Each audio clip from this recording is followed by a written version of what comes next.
बोधकथेचं नाव आहे राजा आणि संत. एका वनात दोन संत राहत होते. एकांतात आपल्या तपश्चर्येत लीन राहत होते. कधीतरी यात्रेकरूंचा जथ्था जायचा, तेव्हा ते संत त्यांच्याशी बोलत असत. त्याच यात्रेकरूकडून त्यांना तेथील राजास त्या संतांबाबत माहिती मिळाली. तो या दोघांना भेटण्यास निघाला. जेव्हा संतांना ही गोष्ट कळाली, तेव्हा त्या दोघांना वाटले की आता राजा येणार व त्याने आपला चांगुलपणा पाहिला तर तो आपणास सतत भेटण्यास येईल. त्याच्याबरोबर अनेक माणसे येतील.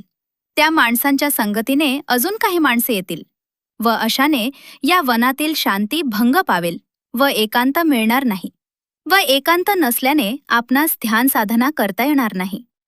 राजा, आम्हाला दोघांना सामान्य माणूस समजेल असे काहीतरी केले पाहिजे.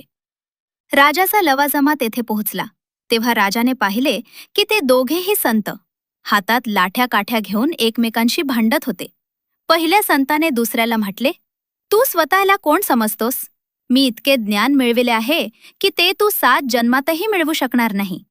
दुसरा संत त्यावर म्हणाला, अरे, तू तर पक्का खोटारडा आहेस. तुझ्या ज्ञानाच्या गप्पा मारून तू लहान मुलाला फसवू शकशील, पण मला नाहीस. तुझ्यापेक्षा जास्त ज्ञान मी माझ्या शिष्यांना दिले आहे. राजाने व त्याच्या बरोबरच्या लोकांनी हे भांडण पाहिले व विचार करू लागले.